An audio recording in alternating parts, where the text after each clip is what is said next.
Hi అందరికీ. ఈరోజు నేను ఉల్లి కారం వంకాయ చేయబోతున్నాను. దీనికి కావాల్సిన ఐటెం చూపిస్తున్నాను, ఒకసారి చూడండి. వంకాయలకి ఇలా మనం ఘాట్లు పెట్టుకొని సాల్ట్ వాటర్లో వేసుకోవాలి. దాని తర్వాత దీనికి కావాల్సింది కారము, జీలకర్ర, ఎల్లుల్లి, ఉప్పు, పసుపు. మనం బాండీ ఆన్ చేసి ఆయిల్ పోస్తున్నాము.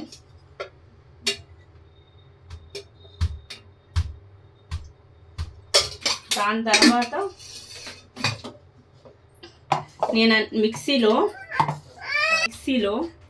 ఎల్లుల్లి వేసుకోవాలి, జీలకర్ర వేసుకోవాలి, చిటికెడు పసుపు, సరిపడా సాల్టు, కారం. ఇది ముద్ద చేసుకోవాలి. ఇది నేను ఇప్పుడు అన్ని మిక్సీలో వేసినాయి ముద్ద చేసుకున్నాను ఇలా. ఇప్పుడు మీరు ఇది ఉప్పు చెక్ చేసుకోవచ్చు ఎలా ఉంటుందో.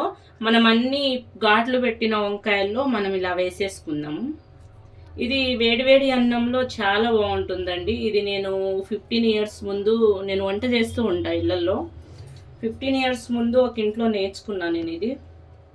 అప్పటి నుంచి రెగ్యులర్గా మా ఇంట్లో చేసుకుంటూ ఉంటా, అందరి ఇళ్ళల్లో కూడా చేస్తా, అందరికీ నచ్చుతుంది ఇది. అందుకోసం ఇప్పుడు నేను చేసే స్టైల్లో మీకు చూపిస్తున్నాను. ఇట్లా మనం కొంచెం కొంచెం 4 పక్కన ఇలా పెట్టుకొని మనం ఫ్రై చేసుకోవాలి సిమ్లో పెట్టి. ఇప్పుడు నేను అన్నీ ఇలా వేసేసానండి. ఇలా వేసేసాక నేను ఆయిల్లో వేస్తున్నాను.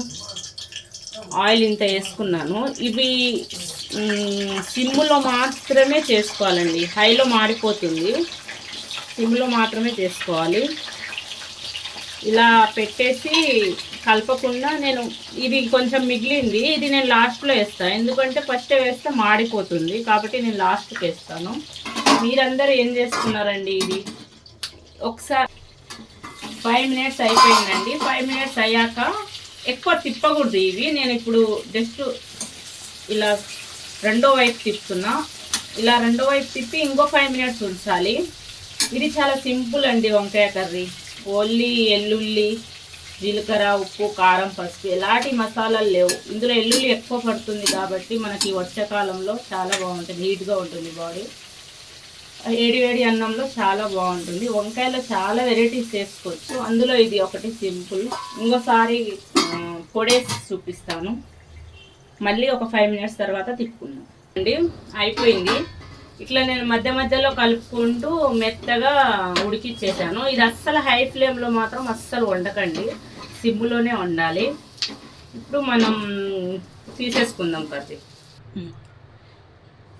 అయిపోయిందండి. ఒకసారి చూడండి, చాలా బాగుంటుంది రైస్లో. ట్రై చేసి నాకు కామెంట్ చేయండి ఎలా ఉందో ప్లీజ్ అండి. షేర్ ఇది ఒకసారి ట్రై చేసి నాకు కామెంట్ చేయండి. ఇంకా మీకు ఏమైనా కావాలి అంటే నాకు ప్లీజ్ అండి కామెంట్ చేయండి, లైక్ చేయండి, షేర్ చేయండి, సబ్స్క్రైబ్ చేయండి.